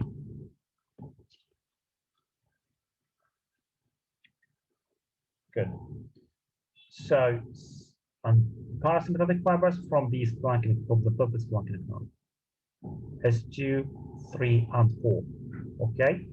So, sensory innervation via sympathetic pathway, aortic ganglia, lesser spinothalamic nerve, T10 and T11. So referred pain. So this is why the referred pain in the ovary is around the umbilicus. Important, it's not around the ovary. It's not iliac pain. Referred pain in the ovary, okay, as long as it does not affect the obturator nerve. I mean, just in the ovary itself. Any pain in the ovary itself, the pain will be referred around the area of the umbilicus because of the referred pain to the lesser splanchnic nerve, T10, T11, which is the dermatomes around the umbilicus. Is this correct, guys? Okay, is this clear?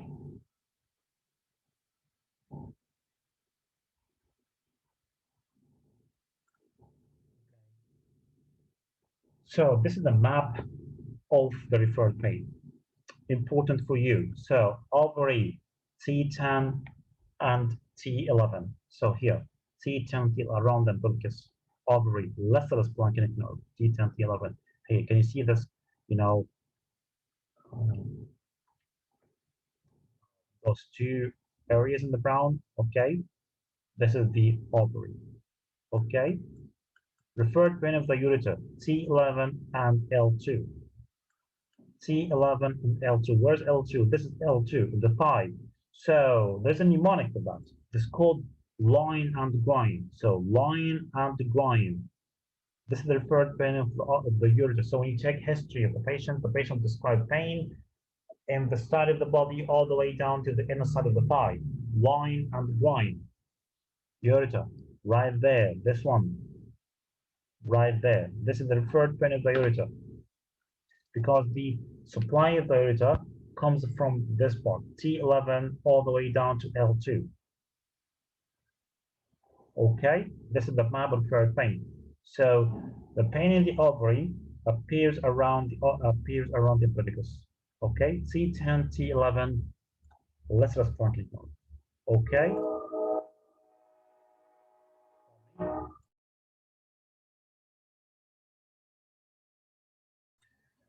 Okay, so next. So I'm going to skip these slides because I need you to memorize not everything, just the nerve roots. Okay, so iliohypogastric nerve. So all of these nerves are somatic nerves, guys. Okay, those are not autonomic nerves.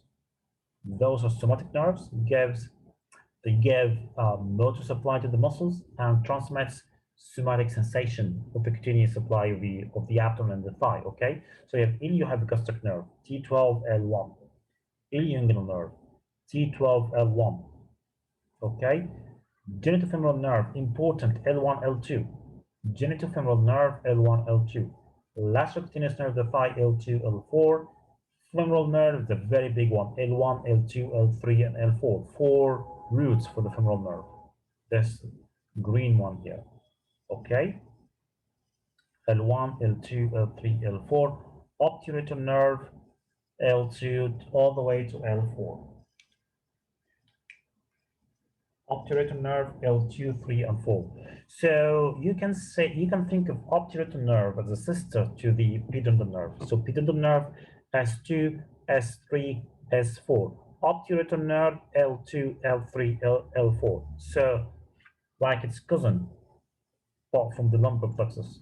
Okay, so I just need to make sure about the femoral nerve because I do recall that femoral nerve, the roots are L2, 3, and 4. You know, there's much debate in this point. So I'm asking you to wait until I finish this lecture today, as I'll double check about the femoral nerve root.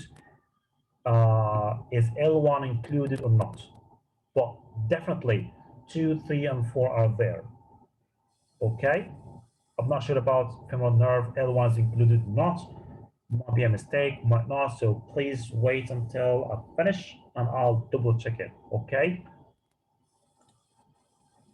Okay, good.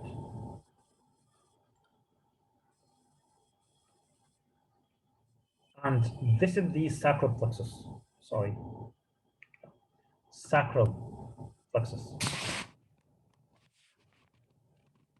Sacral plexus, we have so many nerves as well. We have superior gluteal nerve, inferior gluteal nerve, posterior cutaneous nerve of the side, sciatic nerve, pudendal nerve. The most two important nerves in this lecture, in this sacral plexus, would be sciatic nerve and the pudendal nerve. Sciatic nerve, the largest nerve of the body, roots from L4 all the way to S3. So we have L4, L5, S1, 2, and 3. So, well, as soon as it comes out of the spinal cord, it divides into two main nerves: the common peroneal nerve, L4, L5, S1, S2, and tibial nerve, L4. So tibial nerve, by the way, is formed from all the nerve of the sciatic nerve, L4, L5, S1, 2, and 3, and common peroneal nerve from L4 all the way down to S2. Okay, this is difficult. This is tough. I know. I don't recall this much. I have to revise it before the lecture. Otherwise, I won't be able to remember anything at all. Okay. So the most important of the most important will be the pudendal nerve, S2, 3, and 4. Okay.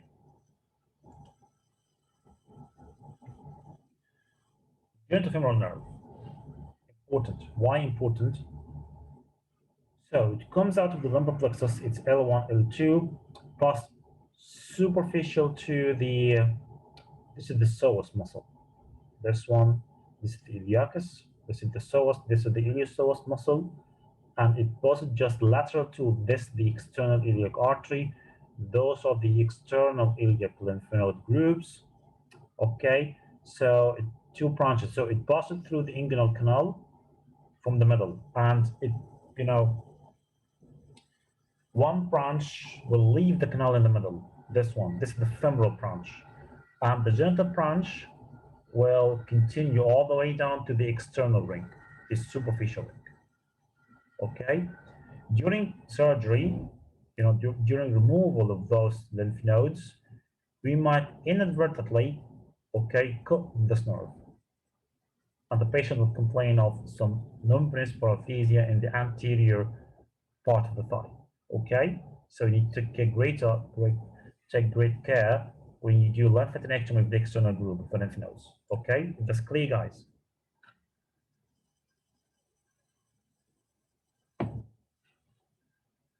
Okay, good. Question: 36-year-old woman underwent total abdominal hysterectomy for uterine fibroids. Post-operatively, she complains of loss of flexion of her left hip. Okay, she's not able to, do flexion of her left hip. Numbness of the left anterior medial part of the thigh. The compression of which nerve is likely to be responsible? Which nerve is responsible for this kind of injury? So she was going total abdominal hysterectomy. She was there for quite long. So loss of flexion of the left hip, numbness of the left and anterior medial part of the thigh.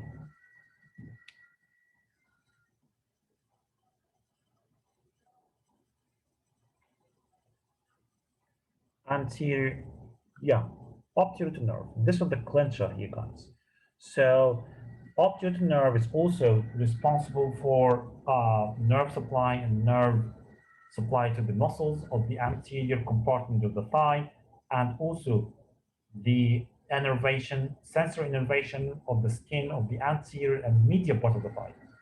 So towards the medial part of the thigh, obturator nerve, obturator nerve. Good. So 19-year-old extremely anxious lady requests labor epidural analgesia. Okay, during epidural placement, CSF is obtained in the needle catheter, which, which long spinal cord goes the needle transverse, obtaining CSF leakage from the needle catheter.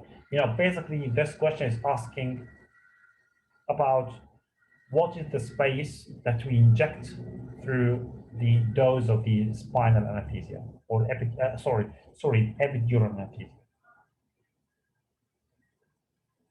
So epidural, this is the anatomy of the epidural anesthesia, which is space that where we inject the epidural catheter, which is space.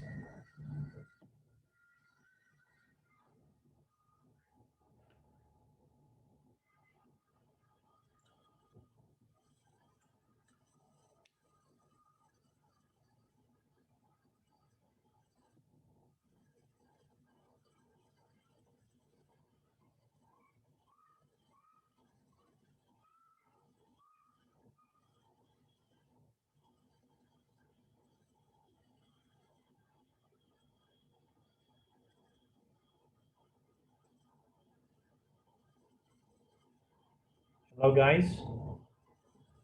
Need answers, please.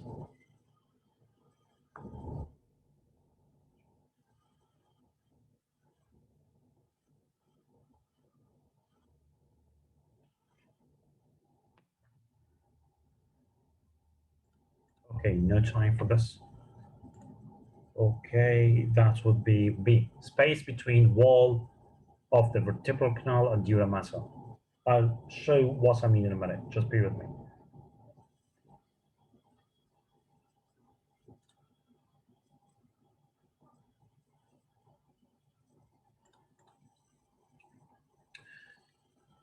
One of the extremely important questions for part 1 and part 2. This question is a recall question in part 2. Maybe every year this question comes in the exam, appears in the exam. Also for part 1, baby's birth was complicated with shoulder dystocia and subsequently diagnosed with Erb's palsy. What is Erb's palsy? Which roots should be injured?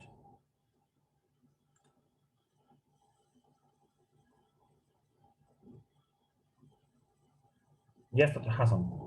So could you please answer this question? Forget about the spinal anesthesia, because I'll explain that slide in a minute.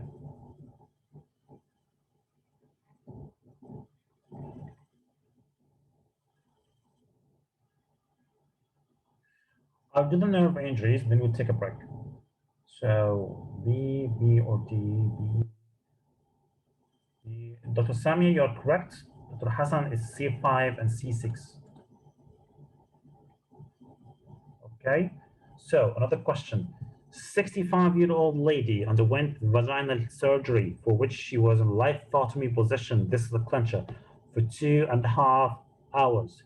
Post-operatively, okay, you have noticed paresthesia of the lateral side of the leg. Foot drop. You don't need to, finish the question. The compression of which nerve is likely to be responsible? Hey, common peroneal nerve. Yeah, straight ahead. Straightforward question. So nerve injuries. We will do the nerve injuries and then we'll take a break, okay? So nerve injuries, gynecology. There are many pathology for nerve injuries like direct compression, direct cut, entrapment, incorrect placement of the trochers, edema, compression of hematoma, transection, okay? Incorrect positioning of the patient. This is what you need to take care of, okay? So first, brachial plexus injury. Brachial plexus, you don't need to know everything, okay? You just need to know that we have C5, C6, C7, C8, and C1. C7 has nothing to do with us. So we're dealing with the upper 2 roots and lower 2 roots. Upper 2 roots, C5 and C6. Those are responsible for Erb's palsy. C8 and T1, those are responsible for Krumke's palsy. So we have upper 2, lower 2. Forget about C7. No C7. C5, C6, C8, T1. Okay? So hyperabduction of the arms, like in this one. So the arms is more than 90 degrees to the body, like this, or during labor, for example. Okay, this is an adult during labor, and shoulder dystocia. Incorrect axial traction of the head will elicit injury on C5 and C6, the upper two roots, will lead to the hyper of the Erb's palsy. This one, okay? Internal rotation and this view, as you can see. On the other one, okay, compression of the lower roots like C8 and C1 will lead to Klumpke's palsy, which is, disorder of the internal intrinsic muscle of the hand will lead to close hand, like in this one. So Klumpke's close hand and Erb's waiter step hand. This picture is very important. This is the table from the college, table from the Tugg article of the college, discussing the different summary of brachial plexus injury. So all you need to do is, memorize the ulnar nerve injury, the Erb's injury, and Klumpke's. C5 and C6 will lead to waiter step. Klumpke's C8 and T1 close hand. And Klumpke's, by the way, is important in the adults, okay? Because actually it comes as a result of this, Trendelenburg position with shoulder braces, being, too tight on the root of the neck here.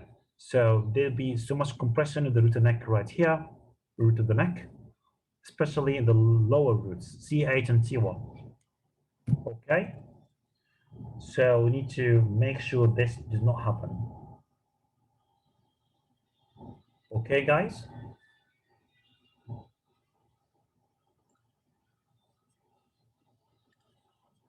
Okay, so Erb's, waiter step, C5, C6, Klumpke's, C8, T1, close hands. Good.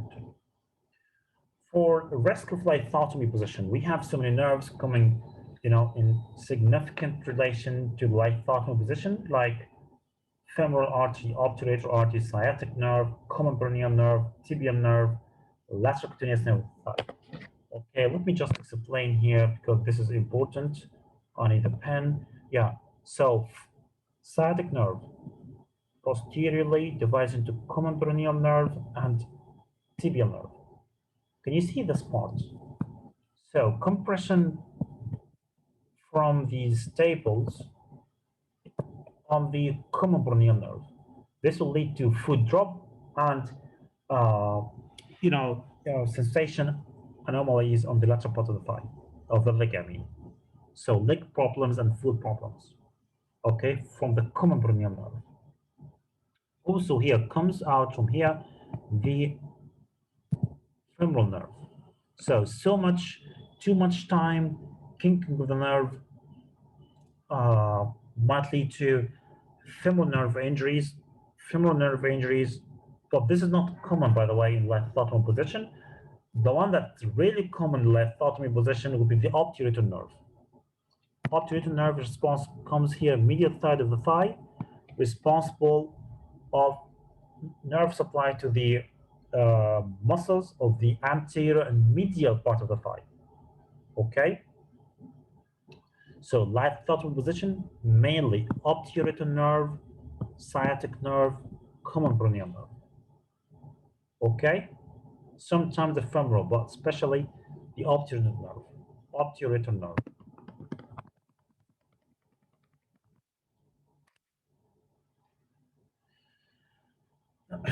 So, yeah, other causes of lumbosacral injury. So we know that lumbosacral plexus gives rise to the femoral, sciatic, and other kind of nerves. So deeply seated retractors, I'll show you what I mean in a minute, will lead to injury of the femoral nerve. The lady will come after the surgery complaining of inability to climb the stairs. Femoral nerve.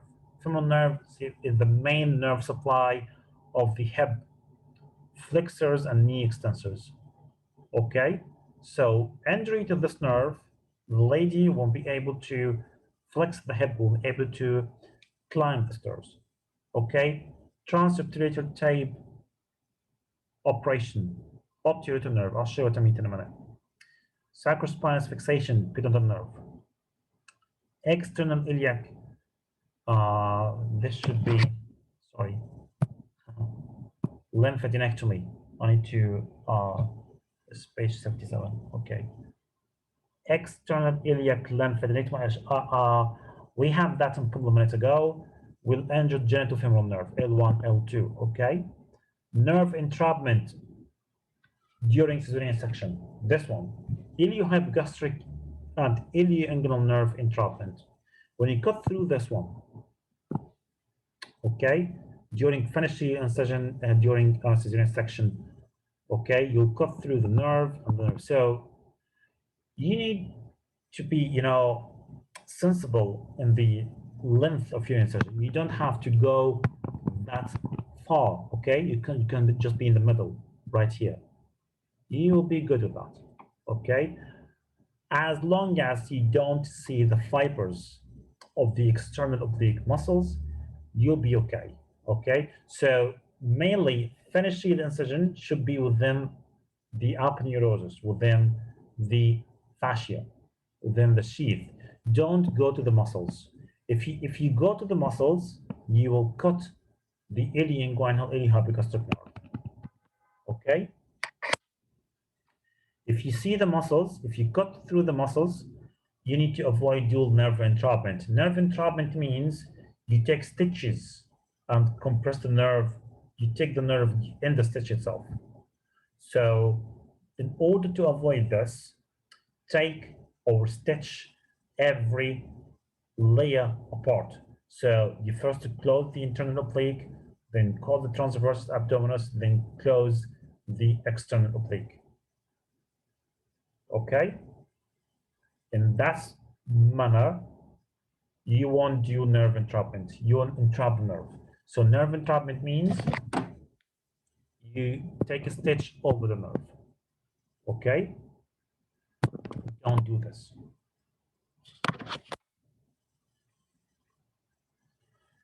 So there's a common triad. This is basically part two, point. The iliohypogastric ilioinguinal entrapment, a triad of sharp burning pain radiating from incision site to the mons pubis, labia, and thigh. Okay, this is the course of the ilioinguinal iliohypogastric pathway. The paresthesia over the nerve distribution area as well, and pain relieves following analgesics. Triad of this sharp burning pain to the mons pubis, labia, paresthesia over the nerve distribution area, pain relief following analgesics. Okay, I told you about this genitofemoral nerve L1, L2 injury during external iliac lymphadenectomy. Femoral nerve injury is very common, especially after abdominal hysterectomy. Okay, why? Because the deeply seated retractors. Deeply seated retractors. What does it mean? And I told you the patient will come complaining of inability to climb the stairs, weakness of the hip flexors and abductors. Okay, so where's the femoral nerve here? Okay, it's entrapped between the substance of the iliopsoas muscle. If you put, can you see this retractor? And here the femoral nerve is, kinked. So if you put the retractors deep down in the pelvis, right there, you might do some kinking to the femoral nerve if you don't pay much attention during surgery. This is very important for you not to use deeply seated retractors, okay? And also you can consider using some pads and non-self-retaining retractors in order to avoid nerve injuries.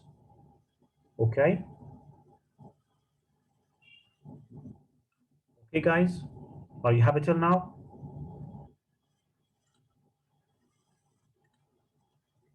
So I think femoral nerve L2, 3, and 4, not L1 is not included.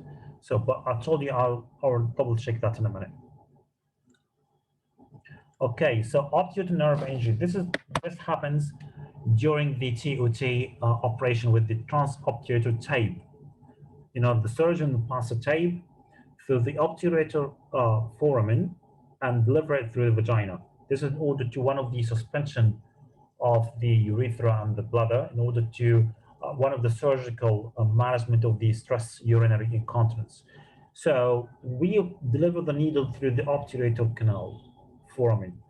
What structures pass through the obturator canal? These are the obturator nerve, obturator artery. So inadvertently, you might injure the artery and nerve. So you need to take great attention, okay? You need to know what are you doing properly in order to avoid injuring the nerve and artery passing through the obturator canal, okay? Obturator nerve lead actually to minor disabilities because we have two nerve supply to the anterior compartment of the thigh, the femoral nerve, which is the main nerve supply, and the obturator nerve, which is an accessory supply, okay? So obturator nerve injury will lead to minor disabilities, but it lead also to paresthesia of the medial side of the thigh. So this will be your clincher in the exam, okay? Paresthesia over the medial side of the thigh. So this is summary of the lumbosacral nerve injuries. So every nerve, origin, the function, and the clinical presentation. As you can see, femoral nerve, where's my laser pointer? Femoral nerve. So guys, it's L2, 3, and L4. Now, I'm pretty sure of it. The first slide was a mistake. You know, it's not a mistake. There's so much debate about it. But, you know, according to the college opinion, femoral nerve, L2, 3, and L4. So we have two nerves of the same roots, obturator nerve, femoral nerve, L2, 3, L4, and their cousin, the obturator, the pudendal nerve, S2, S3, and S4, okay? This picture, this table is the most important table in the nerve injury, along with the one with the brachial plexus. So if you need to skip all these, you know, fuss about nerve injuries, you study those tables, this table and the first table of the brachial nerve injury, okay?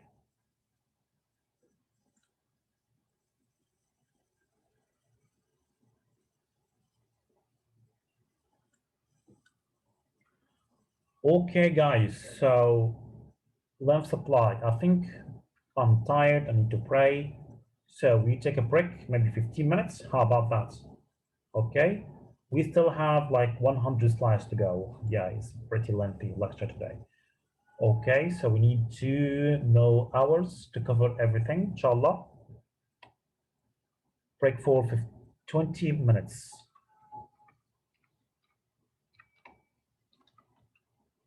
20 minutes.